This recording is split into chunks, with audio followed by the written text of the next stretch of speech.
Alright guys, welcome to tutorial on how to play Dungeon Defenders 2. Me and Frosty Mart here are going to demonstrate to you guys that are all new and trying to get interested within the game and can't find any help. We're going to try to explain to you guys the best way to build starting out, and later in the video we will actually be explaining to you what you'll be wanting to look for and stuff like that. And then later on, we will have videos coming out explaining how to transfer certain things over and uh, more things you'll be looking for. Pretty much more mid-tier game. And then later on, we will end up having more late-tier game content come out as well. And if you guys have any questions or anything like that, feel free to leave a comment. Let us know, and we'll try to make sure we address them in later videos. Okay, so starting off, first thing you're going to want to do, we know you don't have extra heroes or anything like that bought. That's not a big deal. You can still play this game and really enjoy it with just the four main heroes. So you've got the monk, which is right here. You've got the squire, which is right here. You've got the huntress. And then you've got the squire. Wait, I said squire twice, didn't I? I think you did, yeah. I sure the fuck did. Okay.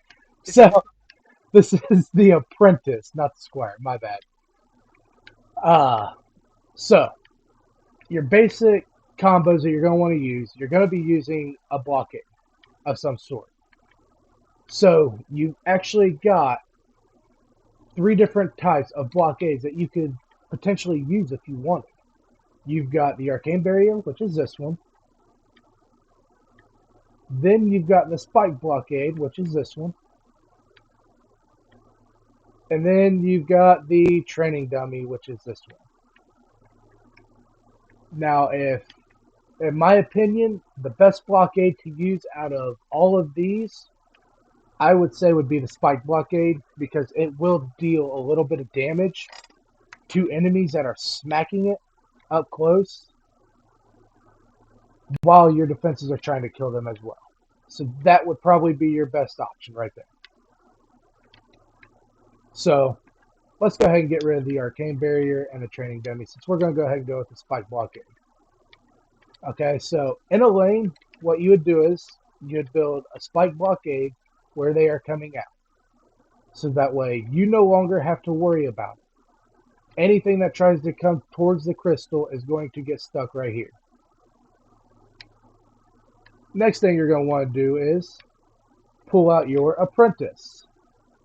You are going to throw down the Earth Shatter Tower, which is this one right here. This beautiful rock looking thing. Now with this, you are causing earth damage. Okay, so this is going to slam into the ground, and right out front here, it's going to pretty much pop them up if you run the right shard on that, which we will talk about later. Okay, now remember that. That does earth damage. Next thing you're going to want to use is on the huntress, the poison dart tower, which is this beautiful thing right here. Looks like some medieval trap device. Okay, this causes poison. Okay, so when you mix poison and earth, it actually creates an effect called petrification. So with that petrification, what ends up happening is they get here, they get hit by both of them, and they turn to stone for 10 seconds. And it actually causes you to do an extra, if I'm not mistaken, it's like 25% more damage to any target that is petrified. Okay, so that is the one thing that you want to use in early stages, even if you can't find help. Use this, you will be fine. The boost aura, you could always add that in as well to kind of boost up the damage and everything on your poison dart tower and your earth shatter tower a little bit. Now, in front of Also these, cause a little bit of what's up, Frost?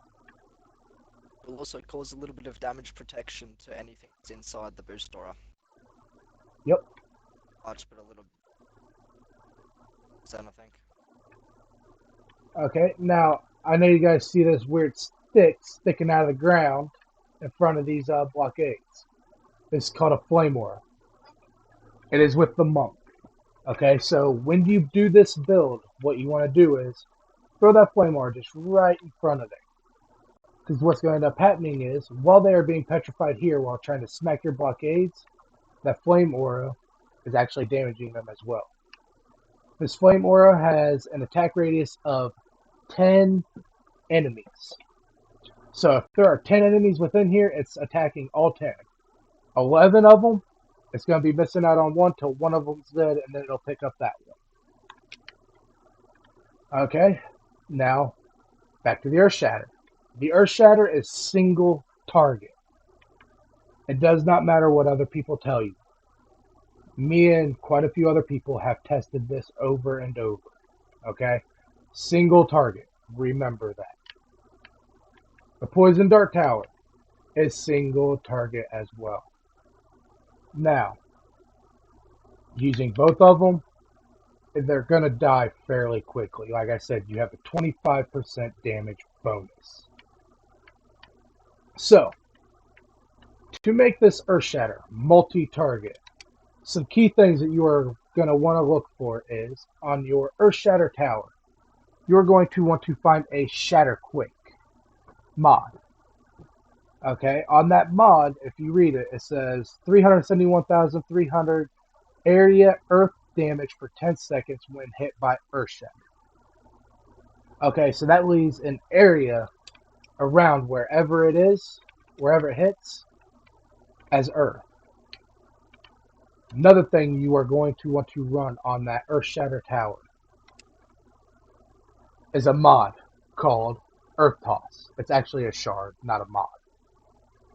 What Earth Toss does is it causes it to do an area damage. It will knock the enemies up, but that's not the important part about it. It's the fact that it takes the Earth Shatter from single target to now multi. Okay, the Poison Dart Tower. There really is no specific thing for the Earth or the Poison Dart Tower that you want to use. So we'll get into that actual build later. Same with the Flamewar. There's nothing specific that you want to use on it. Now, in early stages, if you wanted, you could use Encroaching Flames. That's fine. Late game, you do not. Same with Spike Blockades. There's really nothing special that you would use in the beginning. Pretty much, they are there to make sure no enemies can get through while your towers are doing the damage that they can. Okay, so now back to the Earth Shatter. Okay, if you notice on my Earth Shatter, you will see a medallion. And then on my Arcane Barrier, you will see a totem. Okay, so the difference between a medallion and a totem is a totem has defense health on top and defense power on bottom. The top stat, which is the defense health, can be re-rolled. The defense power cannot. And then with the medallion, you've got the defense power on top and the defense health on bottom. And again, the defense power, the top one, can be re-rolled. Okay, so on anything that does damage, like your Earth Shatter Tower, your Poison Dart Tower, Flame Aura, your Lightning Strike Aura, that's where you will want medallions. Anything that is built to take damage, like your Arcane Barrier or Spike Blockade, you're going to want to run the totem. So, with the Earth Shatter build, my recommendation for the Earth Shatter build, I would personally have to say, would be Shatter Quick, Mini Boss, or Controller. If you had to pick one, I would do Controller, honestly, and then a defense rate. As you can see, I do not have mine set up because I don't use it. I have many more characters that I use. But them are the three mods that you want is Shatterquake, Controller, and Defense Rate. Shard wise, you are going to want to run Earth Toss, Destruction, and this one you would actually want to use a Deadly Strikes. Now, as you start to play the game more and more, you will, like this Destruction I have, you will get more and more of these. And you can do something called Guild them. What that means is once you have one of them, and then you have 10 more behind it, you can use them 10 to give that one shard a bigger boost. Okay, so again, you'll want to run Earth Toss, Destruction, and Deadly Strikes with the Shatterquake, the Controller, and Defense Rate. They have they the defense rate has to be a 10. If it's not a 10, if you look at mine, see how the attack rate, the ATK RATE is 1.95 seconds. That's not max rate. That is bad. You do not want that. So, to fix that, what I do is I take that Deadly Strikes off, I throw on a Gilded Defense Rate. And now look, the attack rate is 0.75. That's max. Okay, now to the Poison Dart Tower. For the Poison Dart Tower, typically you are going to want about the same as any other defense. You're going to want a defense rate. You're going to want a piercer on this one, due to the fact that you do have mobs in this game that have shields or geodes, which are kind of like shield bubbles. They will actually protect the mobs with inside them. So that's why you want to run a piercer servo on there. And then controller or mini boss. Shard wise, you are going to want to run a Destruction, a Deadly Strikes, and then with that third one, you can even swap it to a Mass Destruction once you get 50 stars and Mastery or all of the primes done. Once you have that, you can put that in there. Then the Spike Blockade. Okay. For the Spike Blockade, you're actually going to want to do all of the primes, because there are certain hyper shards that you get from there, which is a different type of shard than what you get from regular expeditions. You are going to want a lot of them on there. Okay, so with the Spike Blockade, you're going to want a Totem to start off. Servo-wise, you are going to want a Fortitude, Accumulator, and then your preference of either a Protective Downgrade or Hardened. A lot of people will argue that Hardened is better than Protective Downgrade, and vice versa. But the thing is, it is your build. It does not matter what anybody else says. You put on there what you want. Me personally, I go with Protective Downgrade because, yeah, they might take a little bit more damage, but with the thing that comes with that is Protective Downgrade. Let's say my spike blockade right here starts off with 10.8 million health to start. Okay, if I upgrade it, now it's got 14.1 million health. So let's say they do end up destroying the 14.1 million health, it's going to drop down to tier 1 again with the 10.8 million health. So that will actually give you time to be able to rush over to different lanes and everything else to destroy them.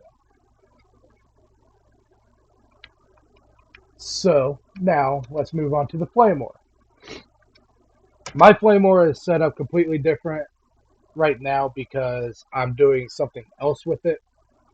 But typically for a Flamewar, you are going to want a Tenacity Servo, And tenacities, you will see people selling 8s, 9s, stuff like that in their shops. You do not want them. Tenacity is the only one you want is a 10. So with that tenacity, you're gonna want a. With that, you'll probably want to run mini boss and controller because then shard wise, what you're going to do is you are going to run destruction, defense rate, and deadly strikes. And the reason being is because let's say a cannon ogre, which is a mini boss, is up here shooting at your spike blockade. You have that flame aura to do just that little bit more chip damage to it. So that's something you're going to want to look at. Now, again, you can make it your own, build what you want, but that's just my recommendation. So now that we've got what defenses you would want to use covered for beginning tiers, now we are going to discuss all of the mods that I have told you about so far. Okay, so starting off with, we already discussed Shatterquake. So starting off with the mini boss, okay? So a 10 mini boss at Chaos 8 does an extra 60% damage of your defense power on that, like my Earth Shatter. Okay, so 60% more damage of the defense power of my Earth Shatter is going straight into that mini boss. It will not register on the counter when you hold in your left bumper or your left stick. Okay, so you see the DPS, which is 5.94 mil. Now, if that was a mini boss coming through, add an extra 60% to that. That's how much you're doing to that mini boss alone. With a controller on there, you're doing an additional 35 on top of that 60. So, with the servos, you want to mainly look for tenacity, defense rate, mini boss, and controller. Them are the main ones you want to look for. There are specific ones like with the Shatterquake or the Earth Shatter. Them are variables that you don't really pay attention to too much, but still try to find them. Now with the shards. Okay, each shard has its own thing. A destruction increases the defense power of the affected tower by 42% gilded. Non-gilded, let me find one. There it is. Okay, so non-gilded, it is 34%. Okay, destruction is massive. You can ask anybody in the game if they are not using a mass destruction, which is a hyper shard, they are using destruction. Okay, with deadly strikes, that increases the attack range of the affected tower, non-gilded by 39%. It may not sound like much, but it is massive, and it will be a deal breaker for anybody. I run a lot of deadly strikes. In fact, I still need to get a lot more. The next one we are going to talk about is the defense rate. That one, I've already demonstrated, increases the attack rate of the affected tower, non-gilded by 33%. It may not max it out, but it will increase it greatly, and it will make a huge difference. That will actually bring your DPS up a lot more than you would think. So, them are the main shards that you want to look for within the game. They are different chaos levels, so like the defense rate is chaos 4. The deadly strikes is chaos 3, and then the destruction is chaos 1. So again, this is the build that you are wanting to use. You want the Earth Shatter Tower with the Poison Dart Tower to cause the petrification. You want 2 blockades of your choice. It does not have to be spike blockades. That's just my recommendation because if you look, the spike blockade will do a little bit of DPS. And then the flamethrower tower. Okay, so if you guys have any more questions on that, like I said, just make sure you guys leave a comment in the description so that way we can go back, read them, and then in our next video follow up on any questions that you guys had or anything like that, and we can address it. All right, thank you guys.